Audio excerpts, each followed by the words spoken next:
Hey hello guys, welcome back to the channel our study Adda. Guys आज हम start करने वाले हैं नमक का दरोगा चैप्टर को। गाइस इस चैप्टर के राइटर हैं आपके प्रेमचंद्र जी। प्रेमचंद्र की बहुत सारी स्टोरीज फेमस रही हैं, बहुत सारी स्टोरीज ऐसी हैं जो लोग पढ़ना चाहते हैं। तो उन्हीं में से एक स्टोरी है हमारी नमक का दरोगा। इस चैप्टर के राइटर प्रेमचंद्र जी हैं और उन्होंने बताया है कि कैसे धन पर धर्म की जीत होती है। तो आइए फटाफट से स्टार्ट करते हैं चैप्टर को। तो गाइस जब नमक का व्यापार शुरू हुआ था, मतलब जब नमक विभाग बनाया गया था, तब लोग चोरी छुपे नमक का व्यापार करने लगे थे। नमक में काम करने वाले जितने भी अधिकारी रैंक के लोग थे वो सब बड़ी घूस खाने लगे थे। लोग पटवारी की नौकरी छोड़ छोड़कर नमक विभाग में आना चाह रहे थे क्योंकि वहां पर घूस ज्यादा मिलती थी। तो उन्होंने कहा भाई सम्मान गया भाड़ में और हम चलते हैं नमक की तरफ, यानी नमक विभाग में नौकरी करने के लिए। इस दौरान हमारे मुंशी वंशीधर जी रोजगार की तलाश में इधर उधर भटक रहे थे। उनके पिता एक अनुभवी पुरुष रह चुके थे। वो उनको समझाते थे कि तुमको एक ऐसी नौकरी ढूंढनी है जहां पर घूस ज्यादा मिले, तुम्हें नौकरी के ओहदे पर ध्यान नहीं देना है। उनके पिताजी का ऐसा मानना था कि ऊपरी जो आय होती है ना, वो गॉड देता है, मतलब भगवान जी देते हैं। जो एक्स्ट्रा इनकम होती है वो कौन देता है? भगवान देते हैं, और इसी से बरकत होती है। और अपने पिता की ये उल्टी सीधी बातें सुनने के बाद मुंशी वंशीधर रोजगार की तलाश में फिर से निकल जाते हैं। और भाई किस्मत से हमारे मुंशी वंशीधर जी की नौकरी नमक विभाग के दरोगा के पद पर लग जाती है। ऊपरी आय का तो कोई ठिकाना ही नहीं था। और जब वंशीधर के पिता को ये बात पता चली कि मेरे बेटे की नौकरी नमक विभाग में लग गई है और जहां पर अनलिमिटेड घूस मिलती है, तो उनकी खुशी का तो मानो ठिकाना ही नहीं रहा। वो खुशी से फूले नहीं समा रहे थे। एक दिन जाड़े की यानी ठंडों की रात थी और ठंड की रात में मुंशी वंशीधर अपने कुछ सिपाहियों के साथ अपनी चौकी में आराम से सोए हुए थे।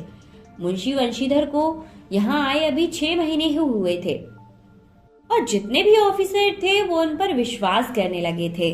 नमक विभाग से 1 मील पूरब की तरफ पर जमुना नदी बहती थी और उस नदी पर एक पुल बना हुआ था। अब उस रात जब मुंशी वंशीधर की आंख खुली तो उन्होंने नदी की आवाज की जगह गाड़ियों की गड़गड़ाहट सुनाई दी। मतलब नदी जब बहती है तो आवाज आती है ना, वो आवाज उस दिन सुनाई नहीं आ रही थी। उस दिन आ रही थी तो गाड़ियों की गड़गड़ाहट की आवाज। उन्होंने तुरंत अपनी वर्दी पहनी, तमंचा जेब में रखा और घोड़े पर बैठकर पुल पर जा पहुंचे। उन्हें गाड़ियों की एक लंबी कतार पुल पर जाती हुई दिखाई दे रही थी। जब वंशीधर जी ने पूछा कि ये गाड़ियां कैसी हैं, कहाँ जा रही हैं, क्या लदा है, तो उन्हें कोई जवाब नहीं मिला। छानबीन करने के बाद उन्हें पता चला कि ये गाड़ियां पंडित आलोपी दीन की हैं और इनमें गैर कानूनी तरीके से नमक ले जाया जा रहा था। अब भाई वो तो दरोगा के पद पर थे तो उन्हें तो धक्का लगना ही था। अब पंडित आलोपी दीन उस इलाके के सबसे प्रतिष्ठित जमींदार थे। मतलब होते हैं ना जो जमींदार लोग जिनका पूरे इलाके में रुतबा होता है, तो वो भी वहां पर अपना रुतबा जमाए हुए थे। लाखों रुपए का लेन देन किया करते थे। छोटे से लेकर बड़े तबके के जितने भी लोग थे उन्होंने उनको ऋण दे रखा था, मतलब उधारी दे रखी थी। तो सभी लोग कहीं ना कहीं उनसे दबकर रहते थे और उनके अधीन रहते थे। और जब मुंशी ने उन गाड़ी वालों से पूछा कि ये गाड़ियां कहाँ जाएंगी, तो जवाब में उन्हें आलोपी दीन का पता मिल गया। उन ड्राइवर ने कहा कि ये गाड़ियां कानपुर जाएंगी। दरोगा साहब ने गाड़ी आगे ले जाने से मना कर दिया। अब पंडित आलोपी दीन भी अपने रथ पर सवार चले आ रहे थे। पंडित आलोपी दीन की लक्ष्मी जी पर अखंड विश्वास रखते थे। वो सामने से आ रहे थे और लक्ष्मी जी पर बहुत ज्यादा विश्वास करते थे। उनका मानना था कि संसार का तो कहना ही क्या, स्वर्ग में भी लक्ष्मी जी का ही राज्य चलता है। मतलब संसार में तो लक्ष्मी जी का राज्य चलता ही चलता है, साथ ही साथ स्वर्ग में भी लक्ष्मी जी यानी पैसे का राज चलता है। अब पंडित आलोपी दीन अपने रथ पर सवार मुंशी वंशीधर की तरफ चले आ रहे थे और उनके पास आकर बोलते हैं कि बाबूजी, हमसे ऐसा कौन सा अपराध हुआ है कि आपने हमारी गाड़ियां रोक दी। अब जवाब में वंशीधर ने कहा, सरकारी हुक्म, मतलब सरकारी हुक्म है इसलिए मैंने रोक दी। अब इस बात को सुनकर पंडित आलोपी दीन जोर जोर से हंसने लगे और बोले कि हम ना ही सरकारी हुक्म को मानते हैं और ना ही सरकार को। उनकी कोशिश ये थी कि किसी न किसी तरीके से गाड़ियां यहाँ से निकल जाएं। अब मुंशी वंशीधर पर लक्ष्मी का कोई प्रभाव नहीं पड़ा। उन्होंने रिश्वत दी बट उन पर उसका कोई इफेक्ट दिखाई नहीं दिया, क्योंकि अभी उन्हें ईमानदारी की नई उमंग आई हुई थी। जब नौकरी लगती है ना तो हम ईमानदार हैं, वो वाला जोश था उनके अंदर।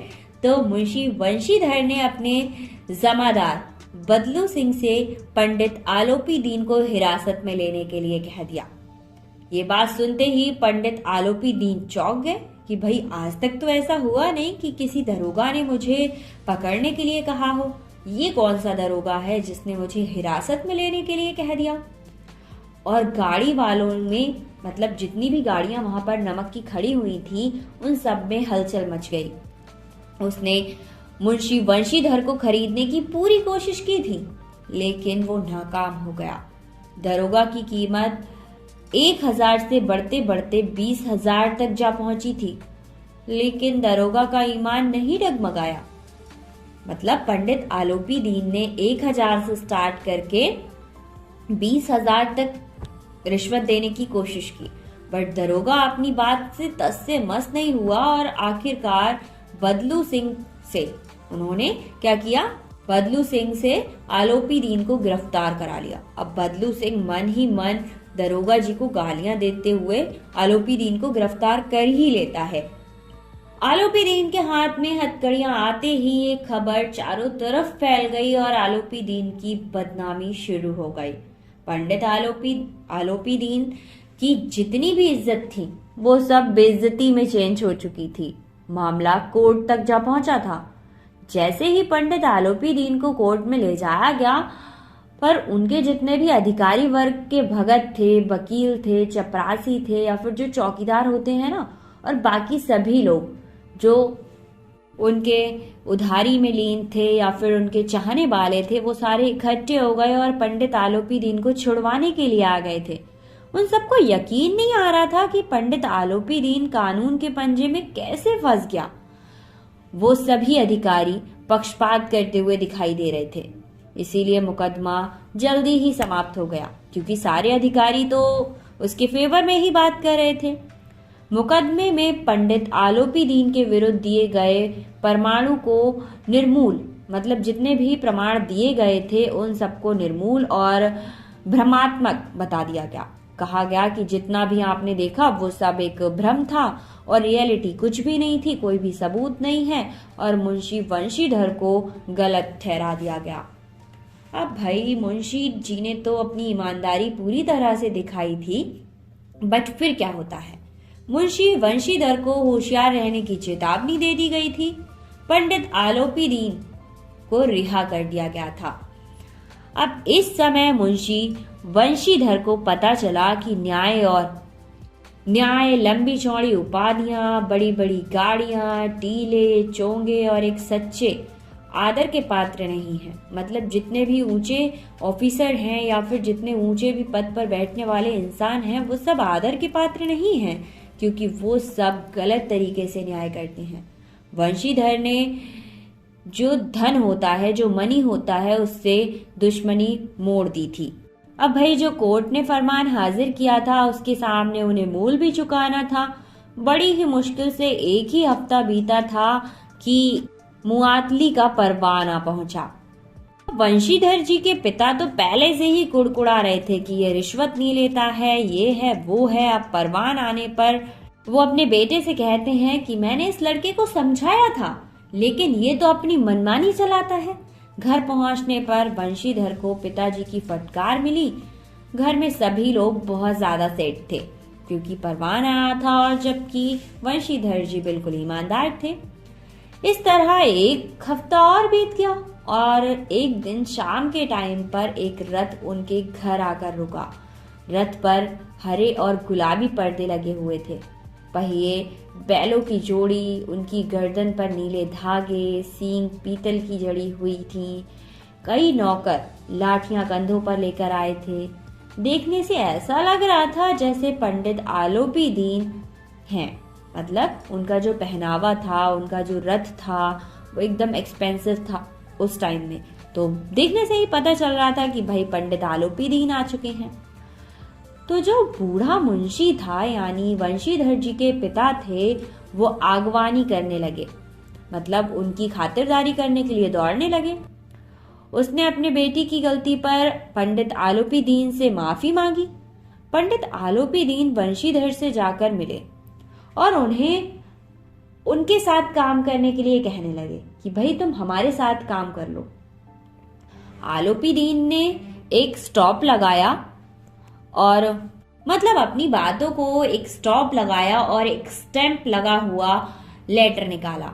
उस पर वंशीधर के लिए कुछ ऑफर था, मतलब उन्होंने उस स्टैंप को वंशीधर के सामने रख दिया और कहा इस पर साइन कर दो, इस पद को स्वीकार कर लो। अब भाई कौन सी पोस्ट थी, था क्या? तो यहाँ पर बात ये थी कि आलोपी दीन ने अपनी पूरी प्रॉपर्टी यानी सारी जायदाद का स्थायी मैनेजर बना दिया था। किसको? वंशीधर जी को अपनी पूरी जायदाद का मैनेजर नियुक्त कर रहा। ठीक है, अब ये बात अगर वंशीधर जी एग्री करते हैं तो ही तो हो पाएगा, ऐसा आलोपी दीन ने तो सोच लिया। बट अब वंशीधर जी एग्री करें तो बात आगे बढ़े, जिसके लिए मतलब अगर वो इस पोस्ट पर काम करेंगे तो इसके लिए वो 6,000 वार्षिक वेतन देने के अतिरिक्त रोजाना का खर्चा, ठीक है, अलग से सवारी, घोड़े, रहने के लिए बंगला, नौकर, ये सारी चीजें फ्री में देंगे। जो वंशीधर जी थे उनकी आंखें भर आईं और उन्होंने कहा कि ऐसा क्यों? अब ऐसा क्यों? क्योंकि उन्होंने एक टाइम में ईमानदारी दिखाई थी और आलोपी दीन को अपनी जायदाद संभालने के लिए एक ईमानदार व्यक्ति की जरूरत थी। अब वंशीधर जी ने इस चीज को देखकर अपने मन में बहुत ज्यादा तसल्ली की और उनका जो मन था वो भक्ति श्रद्धा की दृष्टि से आलोपी दीन को देखने लगा। कांपते हुए हाथों से उन्होंने मैनेजरी के जो कागज थे उन पर साइन कर दिया और लास्ट में क्या हुआ कि भाई मुंशी वंशीधर जी की ही जीत हुई, पैसों की जीत नहीं हुई। तो ये था आपका चैप्टर। आई होप आपको समझ आया होगा। चैप्टर थोड़ा लंबा रहता है। मिलते हैं नेक्स्ट वीडियो में एक और चैप्टर के साथ। Thank you so much.